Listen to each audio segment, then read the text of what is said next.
Dollar boycott مہم نے کام کر دکھایا، عوام نے کئی ملین ڈالرز کرنسی مارکیٹ میں واپس جمع کروا دی ہے۔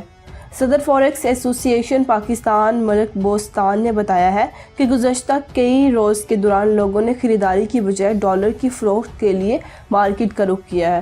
اب تک 30 ملین ڈالر مارکیٹ میں واپس آ چکے ہیں۔ تفصیلات کے مطابق عوام نے کچھ روز قبل شروع کی گئی بائیکاٹ ڈالر مہم کو کامیاب بنا دیا ہے۔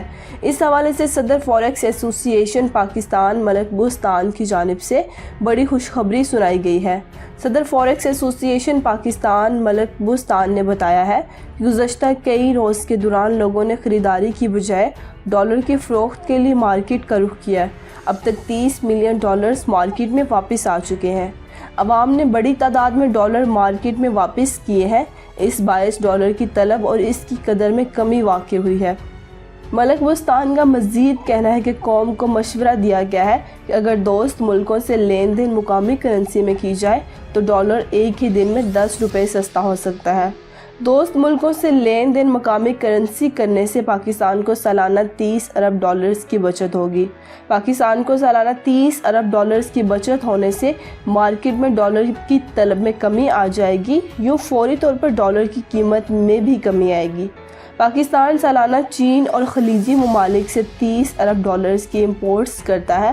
اگر حکومت آج اعلان کر دے کہ ان دوست ممالک سے مقامی کرنسی میں لین دین کی جائے گی تو اس سے فوری ڈالر کی قیمت میں 10 روپے تک کمی ہو سکتی ہے، جبکہ بعد ازاں ڈالر کی قیمت میں مزید کمی آ جائے گی۔ حکومت اگر دوست ممالک کو مقامی کرنسی میں لین دین کرنے کے لیے راضی کر لے تو پھر مارکیٹ میں کوئی بھی ڈالر خریدنے نہیں آئے گا، یوں حکومت کو بیرونی قرضے لینے کی ضرورت بھی نہیں ہوگی۔